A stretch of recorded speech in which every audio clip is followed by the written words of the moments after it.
Bonjour et bienvenue à la critique exigeante. Donc, ça c'est une vidéo que j'avais envie de faire depuis un bon bout de temps. Hein. En fait, dès sa sortie en 2015, j'avais envie de faire une vidéo à ce sujet-là. Hein. On parle de la monture Star Wars de Disney, The Force Awakens. Il y a des gens qui disent que c'est après coup que les gens se sont rendus compte que c'était pas cool, parce que c'était cool de trouver le film pas cool. Non, comme The Last Jedi, mais dans une moindre mesure, j'étais dans le cinéma et j'étais en train de me dire « Ok, c'est pourri ». Et à l'époque, on me cassait un peu les oreilles, sinon pour ne pas dire les couilles, pour me dire que « Ouais, mais tu vas voir, les suites, elles vont tout corriger ». Mais ben maintenant, on a une suite et je peux maintenant affirmement vous donner les 10 raisons qui font que The Force Awakens, c'est toujours un mauvais film.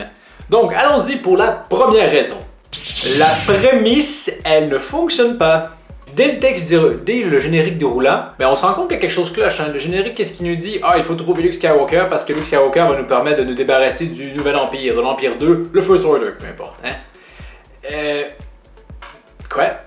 Pourquoi est-ce qu'un seul Jedi réussirait à sauver tout le monde? Ça marche pas, c'est con. Il y a quelque chose qui... Qu'est-ce que tu penses que ça peut faire? Pourquoi est-ce que Luke réussirait tout seul à battre un empire? Je veux dire... On se rappelle, dans la précédente trilogie, ben, c'est pas Luke, hein. Luke, oui, il vous aide à détruire l'étoile de la mort, mais c'est tout. Dans l'épisode 5-6, son apport est minimal. C'est plus Han Solo, Leia et Chewie qui, avec l'aide des Ewoks, parviennent à détruire le bouclier, et Lando et les autres qui parviennent à détruire l'étoile de la mort, une deuxième fois. Donc, l'apport de Luke est minime là-dedans. Donc, commencer le film en disant « Ah, Luke va te sauver! » Ben déjà, c'est con. C'est très con parce qu'en plus, cette mission-là, elle est commandée par qui? Par Leia. Donc, pourquoi c'est si important que ça? Et en plus, on le sait aussi, Snoke veut absolument tuer Luke. Pourquoi encore? Je veux dire, le mec, il s'est poussé, c'est plus une menace. Et ce qui est très drôle, encore une fois, c'est que là, je peux en parler, c'est que The Last Jedi vient un peu confirmer ça. Hein? On a même Luke, hein, qui dit lui-même, tu penses que je vais faire quoi? Débarquer tout le monde? Je suis pas capable de faire ça, c'est con. Là. Donc tu vois, même la suite de ce film-là le dit que cette prémisse-là était complètement conne. Je veux dire, comment fonctionnait A New Hope, hein? Ça commençait pas « Il faut trouver Obi-Wan ». Non, Obi-Wan était secondaire là-dedans. Ce qui était important, c'était les plans de l'étoile de la mort, de Death Star, pour la détruire. C'était ça qui était important, pas de trouver un simple guerrier pour vaincre une armée. C'est stupide. Donc déjà dès le départ, c'était con. C'est une version simplifiée de Star Wars. Alors, quelque chose qu'on a remarqué dans Force Awakens, c'est vraiment que wow, c'est Star Wars en version pour les stupides. Je veux dire, tout ce que les rebelles ont, ce sont des X-Wing, et tout ce que les First Order ont, c'est des TIE Fighters. C'est tout, il n'y a à peu près pas de variance. C'est vraiment une version qui est épurée, simplifiée, et ça va faire tâche parce que dans Last Jedi, justement, ils vont essayer de corriger le tir, ou même Rogue One, d'une certaine façon, en se disant comme « Ah oui, il faut qu'on montre d'autres vaisseaux, hein? Il faudrait bien que cet univers-là soit riche parce qu'il est riche. » Alors que Force Awakens, ben, à travers ses designs, a juste montré que ben non, hein, c'est pas très riche. Et les choix des planètes aussi, il y a un bon exemple. Hein, on a Jakku qui est littéralement Tatooine. Je m'en fous. Hein. Il n'y a rien de différent. C'est Tatooine, c'est une planète de sable. Je ne vois pas l'intérêt. À part marquer juste le parallèle de comme rappelez-vous, c'est Tatooine un peu, ça vous rappelle Tatooine, hein? Mais c'est Jakku, hein. Jakku, c'est Tatooine, c'est du pareil au même. C'est ridicule. On retourne encore une fois à une arme de destruction massive. Donc, l'étoile de la mort, le film lui-même. Fait comme moi, ben, c'est juste la même chose, mais plus gros. Donc le film, c'est lui-même, tout ce qui nous présente, c'est vraiment une version ultra simplifiée de Star Wars, qui ne fait utiliser les mêmes choses, et même que si avant on avait une certaine richesse, parce qu'avant, même de l'épisode 4, hein, on n'avait pas seulement des X-Wing, on avait aussi des Bombers, ben là, des Y-Wing, je pense. Même là, non. Tout ce qu'ils ont, c'est des X-Wing, c'est tout. Parce que, hein, faut pas trop. Faut donner aux fans ce qu'ils veulent, puis le fan ce qu'il veut, c'est quelque chose de simple. Donc un univers qui était riche, on va un peu l'assécher pour présenter une version plus simplifiée que ça. Et ça fait tâche. Ça fait tâche. Et c'est un gros problème. Le film gâche rétroactivement la première trilogie. Dans ce film-là, on a la chance de découvrir que nos héros, ben, ils ont échoué. Hein? Alors qu'on se disait que Han Solo et Leia allaient être heureux, ben non, finalement ils ont un enfant qu'ils ont appelé pour aucune raison Ben. Hein? Encore une fois, je le redis, ça n'a pas de sens qu'ils l'appellent Ben. Ben est important pour Luke, pas pour eux. Eux le connaissaient sous le nom de Obi-Wan. C'est con. C'est con. Donc, ils ont eu un enfant, mais l'enfant, il va tomber du côté obscur, on ne saura pas trop pourquoi, et même avec la Jedi, on ne saura pas trop pourquoi, c'est encore nébuleux et pas tout super construit, ils vont se séparer, ils ne seront pas heureux. Luke aura échoué à reconstruire l'ordre Jedi, et va finalement échouer, s'enfuir. Bref, c'est génial, je veux dire, j'écoute l'épisode 6 maintenant et je me dis comme, waouh, cette promesse d'un avenir radieux, ben elle est morte. C'est génial, je veux dire. Tu sais, parfois on a des films comme, mettons, Rocky qui le font ça, mais Rocky c'était déjà un portrait réaliste de la réalité. Hein? Donc, finalement, voir notre héros vieillir, faire face à cette réalité que nous on vit, c'est intéressant parce que hein, c'était pas fantastique. Star Wars, c'est un space opera, là. Il n'y avait pas de plus-value, je dirais, ajouter à ça, de nous rappeler que comme ah oui, même les héros de fantasy sont aussi des mortels et peuvent vieillir et devenir de vieux connards. Je veux dire, à quand on fait ça pour à peu près n'importe quoi, là? Moi, j'ai hâte de voir Alice au Pays des Merveilles. On voit Alice toute vieille et toute décrépée.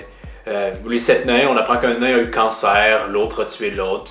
Je veux plus, hein, je veux qu'on prenne tous les contes merveilleux et qu'on détruise ça. Harry Potter, on apprend que finalement Ron a tué Hermione parce que finalement leur couple allait pas bien. Vous voyez, pourquoi est-ce qu'on fait ça? Selon moi, ça ne correspond pas à ce que Star Wars était, ou le titre d'œuvre. On finit sur un happy ending et c'est correct. S'il aurait fallu faire une nouvelle histoire, ben on va ailleurs. Et non pas on fait comme ah, voici vos héros, ils sont de la merde. Ou comme dans les Jedi, ils sont de la merde, mais ils redeviennent à peu près où est-ce qu'ils en étaient. Fait que, je veux dire, pour moi, ça gâche vraiment rétroactivement ces films-là. Parce que je regarde l'épisode 6, il va vraiment que je fasse un gros effort pour me dire c'est là que leur histoire se termine. S'il y a continuité, ben c'est pas juste comme on les fait échouer pour mettre en valeur la nouvelle génération. C'est vraiment dommage et c'est aussi un gros problème parce qu'on peut apprécier ce film-là comme qu'il est, mais le problème c'est qu'il y a un titre, hein, c'est l'épisode 7, c'est la suite. Donc dans le grand tout, ça fait vraiment une grosse tâche, je dirais. Le film est assez paresseux scénaristiquement parlant. Donc, ce que je veux dire là-dedans, c'est pas... On va en parler de ce point-là éventuellement, c'est le fait que le film, bien souvent, il laisse des choses là, il nous laisse comme assumer des trucs, alors que techniquement, ben, si on aurait assumé ça, on serait dans une direction différente. Ce que je veux dire, par exemple, c'est Captain Phasma. Qu'est-ce qui se passe à la fin? On la met dans le compacteur à déchets. Et le problème, c'est que, bon, personne ne sait qu'elle a été mise là. Et ben, Starkiller Base explose. Donc, je suis pas mal sûr que la priorité, ce n'est pas de la retrouver. Hein? D'autant plus que ça va être assez difficile de la retrouver. Donc, tout laisse à croire qu'elle est morte. Mais elle n'est pas morte et va revenir pour ne rien faire dans le prochain film. Heureusement. Hein? Et il en est de même pour Kylo Ren. Kylo Ren s'est poussé pour chasser Finn et Rey, mais il a prévenu personne. Personne ne sait où il est.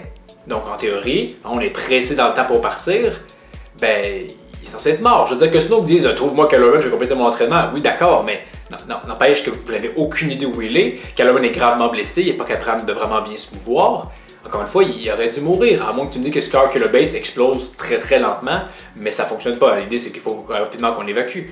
Et d'ailleurs, de la même façon, on pourrait assumer que, bon, ben, le First Order n'était pas en contrôle de la galaxie, donc le fait qu'une telle planète explose, ça va probablement poser beaucoup de problèmes, parce que beaucoup de morts, ça a dû coûter de l'argent, ils n'en ont plus, etc. Mais non, ce qu'on a assumé là était faux, parce que dans le prochain film, on va dire que ben non, ces gars-là sont toujours en bonne forme, ce qui, dans le cas de l'Empire, faisait sens parce qu'ils étaient en contrôle de l'univers, donc ils ont, oui, les moyens financiers. Ici, ce sont plus des rebelles, donc ça fonctionne pas. Vous n'avez pas les moyens financiers en théorie, mais il faut croire que oui, vous les aviez.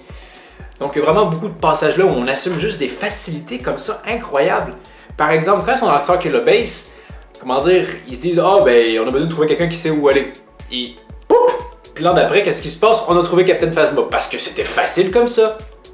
Sur une station qui est grosse comme une planète. Waouh! Ça a bien du sens. C'est la même chose hein, quand il suffit de comme « Ah, on va aller là-bas, ben poup! » Plan suivant, on l'a trouvé. Il faut croire que s'il y a des gardes, ben on leur a cassé la gueule facilement. Peu importe, donc... Encore une fois, on assume beaucoup de choses. On se dit que comme, bon ben, c'était pas bien gardé cette place-là. Et le film fait beaucoup trop de ces choses-là de comme... Il faut qu'on assume, faut qu'on fasse le travail du script à sa place, bref. Et parfois on fait ça dans la scénarisation, mais là je trouve que c'est vraiment trop abusé, comme je disais, tout pousse à croire dans cette direction-ci, mais finalement le film fait comme « Ah non, c'est là-bas qu'il fallait aller, même s'il n'y a pas grand-chose pour soutenir cette proposition. » Léa fait un câlin à Rey à la place de Chewie. Bon ben, ce point-là parle de lui-même, dans le sens où, comment dire, Léa voit Rey, il se dit « Oh mon Dieu, je comprends sa douleur, je vais aller lui faire un petit câlin. » Et ben... elle oublie complètement Chewie. Alors que ces deux personnages-là ont vraiment plus de relations et que c'était vraiment une meilleure façon, je dirais, de jouer sur la mort de Han. C'est sûr que, bon, encore une fois, pour les nouveaux venus, ils ne le savent plus ou moins pas et ils s'attachent peut-être plus à lui parce que c'est le héros de ce film-là, mais encore une fois, ce n'est pas un nouveau film, c'est une suite. Donc, il faut que tu travailles comme étant une suite. Et c'est dommage. Et Last Jedi aura sa scène à la fin, une scène ridicule. C'est, oh mon dieu, ce film est mauvais. Où Léa fait comme, oh oui, Chewie, nous l'avons, notre câlin, nous l'avons. Oh mon dieu, c'était terrible. Je veux dire, comment tu peux passer à côté de ça? Comment?